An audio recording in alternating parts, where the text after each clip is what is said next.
আজ বানাবো কাঁচকলা ভর্তা। আসসালামু আলাইকুম এভরিওয়ান, আমি জেসমিন। চলো শুরু করি। তার জন্য 3টে কাঁচকলা নিয়েছি, ভালো করে কেটে ধুয়ে পরিষ্কার করে গ্যাসে অল্প হলুদ দিয়ে সেদ্ধ করতে দিলাম। তারপর একটা তাওয়া বসালাম, অল্প সর্ষের তেল দিলাম, তেলটা পুরো তাওয়াতে ছড়িয়ে নিলাম। তারপর সেদ্ধ করে রাখা কাঁচকলাগুলো দিয়ে দিলাম।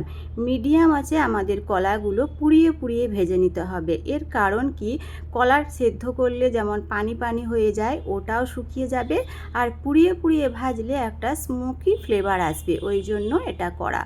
ভাজাটা তুলে নিলাম। ওই তাওয়াতে অল্প সর্ষের তেল দিলাম, তেল গরম হতে কালো জিরে ফোড়ন দিলাম, 2-4 কোয়া রসুন দিলাম, পরিমাণ মতো শুকনো লঙ্কা দিলাম।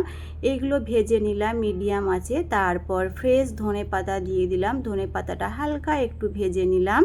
তারপর পেঁয়াজ দিতে ভুলে গেছিলাম, আবার তাওয়াতে একটু তেল দিয়ে পেঁয়াজ দিয়ে দিলাম।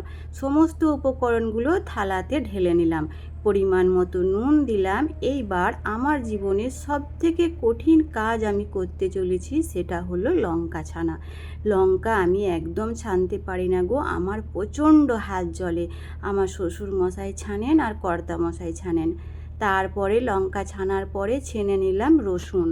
তারপর কলাগুলো ভালো করে মিশিয়ে নিতে হবে, আমাদের খুব ভালোভাবে মিশিয়ে নিতে হবে। এত কঠিন কাজ করলাম, তাও যদি ফেসবুক মামা ভাইরাল না করে আর কিছু করার নেই।